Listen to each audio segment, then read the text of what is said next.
Nama saya Muhammad Nasrul Hakim. NIM saya 33020210073. Saya di sini berperan sebagai Nasrul atau penjual HP bekas. Perkenalkan, nama saya Tela Saputri dengan NIM 33020210006. Di sini saya berperan sebagai Tela, seorang perantara jual beli. Halo, perkenalkan saya Ayu Nurmala dengan NIM akhir 159, berperan sebagai pembeli yang mewakilkan.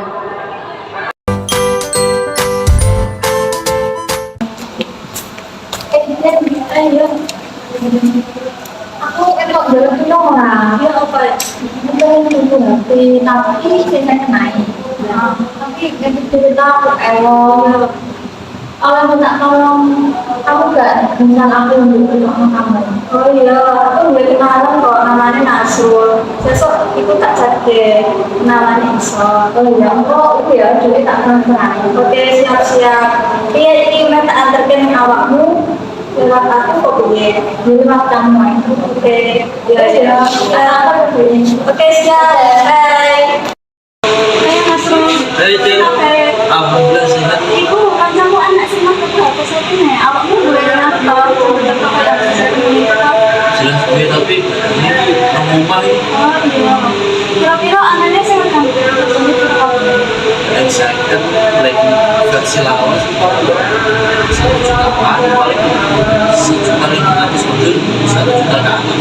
Oh iya iya.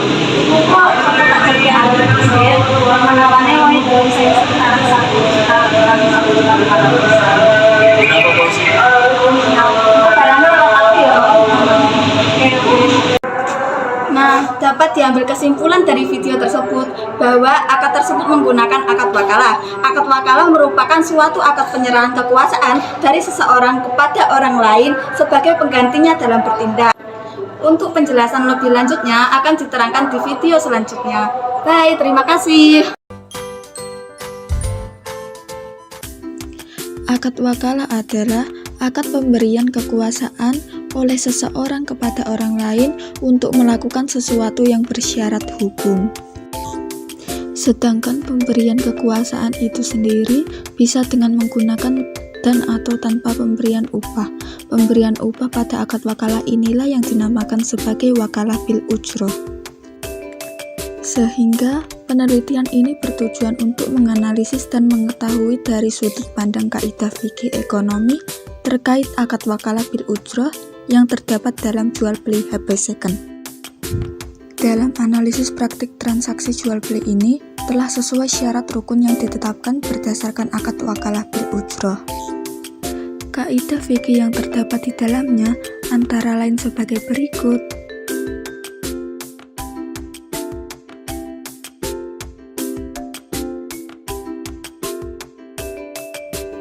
Karena pada dasarnya hukum suatu muamalat yang dibolehkan selagi tidak terdapat hal-hal yang menjadikan transaksi muamalah tersebut menjadi haram dan mengandung banyak maslahat bagi umat. Jasa titip ialah penyedia jasa penitipan terhadap suatu objek tertentu yang sesuai dengan keinginan konsumen untuk menggunakan pembelian dengan sistem jasa titip dengan adanya penambahan biaya atau upah dari suatu pembelian. Barang tersebut untuk membayar jasa seseorang yang telah dikeluarkan untuk melakukan suatu pekerjaan yang diamanahkan oleh pemberi kuasa. Jasa titip mempunyai manfaat. Salah satunya ialah dapat memudahkan pembeli dalam bertransaksi karena para pembeli tidak perlu melakukan perjalanan ke tempat barang yang ingin dibeli. Pada jual beli dengan sistem jasa titip, pembeli memberikan upah atau fee kepada pihak-pihak jasa titip yang telah mengeluarkan jasanya untuk membelanjakan produk titipan para pembeli. Profesi jasa titip ini adalah sebagai pihak ketiga yang mempunyai peran sebagai perantara pemilik barang dengan pembeli. Tugas utama dalam profesi jastip ini adalah sebagai pembelanja barang-barang bagi para penitip. Cara kerja para jasa titip ini hanya dengan cara mengambil gambar barang atau tempat pembelanjaan tertentu, kemudian mempublikasikan barang tersebut ke sosial media agar para pembeli dapat melihat barang yang ingin dititipkan baik di Instagram, WhatsApp, maupun di aplikasi lainnya.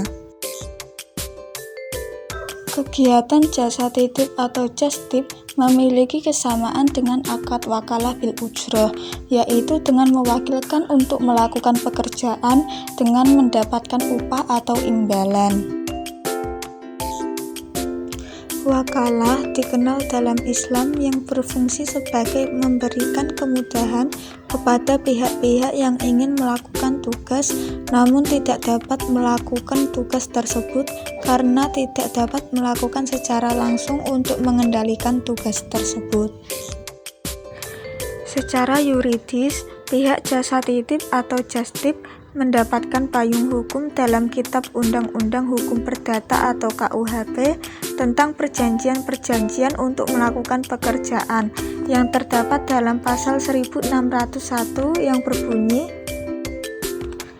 selain perjanjian-perjanjian untuk melakukan sementara jasa-jasa yang diatur oleh ketentuan-ketentuan khusus untuk itu dan oleh syarat-syarat yang diperjanjikan, dan jika itu tidak ada oleh kebiasaan, maka adalah dua macam perjanjian dengan mana pihak yang satu mengingatkan dirinya untuk melakukan pekerjaan bagi pihak yang lainnya dengan menerima upah, perjanjian perburuan dan pemborongan pekerjaan.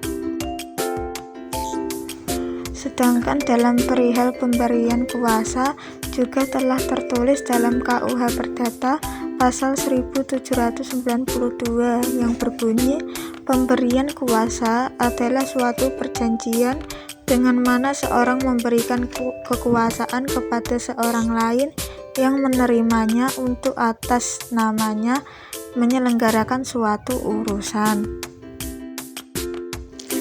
Dalam konteks akad wakalah bil ujroh, pada penjualan HP second ada beberapa aspek yang harus dianalisis. Yang pertama yaitu definisi akad wakalah. Wakalah merupakan perjanjian wakil atau mandat di mana satu pihak bertindak sebagai wakil atau mandat untuk melakukan aktivitas tertentu atas nama pihak lain. Yang kedua yaitu pihak-pihak yang terlibat. Yang pertama ada yang memberikan wakalah, yaitu disebut muwakil, dan yang kedua pihak wakil atau mandat yang disebut wakil atau wakalah. Yang ketiga yaitu objek transaksi. Objek transaksi adalah HP second yang umumnya mengacu pada handphone bekas. Yang keempat yaitu syarat dan ketentuan, yang mana muwakil dapat menentukan syarat-syarat tertentu seperti harga maksimal atau minimal, kondisi HP, atau merek HP yang diinginkan. Yang selanjutnya yaitu wakil harus menjadikan tugasnya sesuai dengan instruksi dan syarat yang ditetapkan. Yang kelima yaitu prinsip kepercayaan.